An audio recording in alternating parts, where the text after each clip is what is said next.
Hi, I'm composer Mason Bates, and I'm here in Philadelphia working with the Philadelphia Orchestra on my bestiary anthology of fantastic zoology.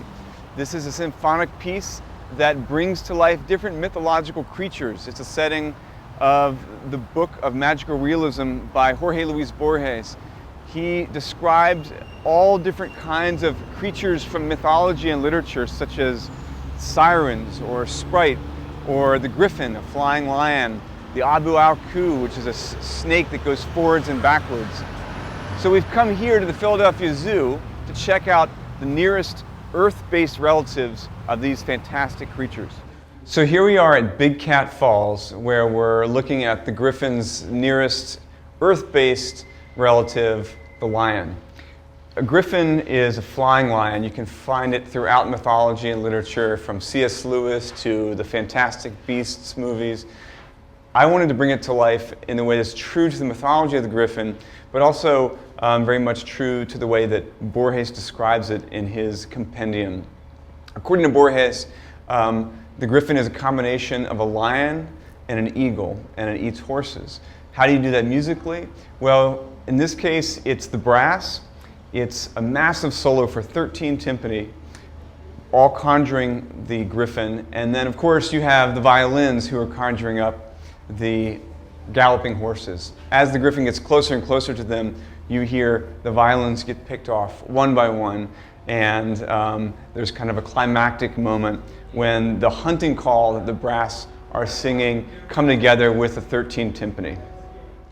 Here we are at the Reptile and Amphibian House at the zoo, where we're visiting the nearest cousin on this planet to the Abu al-Ku, which is an animal created by Borges and described in his anthology of fantastic zoology.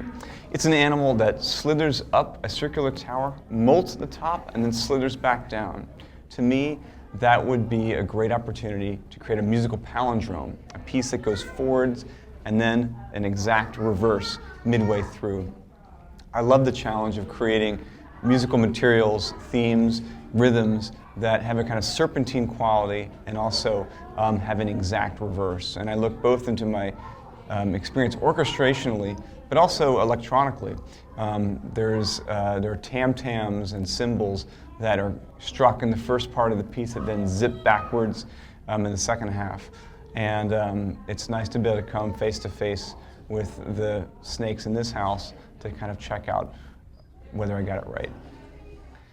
Here we are in the small mammal house at the Philadelphia Zoo, where we have the vampire bats. We thought this would be a good place to come to talk about a key part of the piece, the forest interludes. The piece has a kind of dusk till dawn trajectory. The forest interludes kind of intersperse the different animal movements as we go deeper and darker and later into the forest. Vampire bats obviously love the night. They love this kind of spooky ambience that I try to conjure up in these interludes with all manner of kind of trills, flutter-tongue brass, exotic percussion.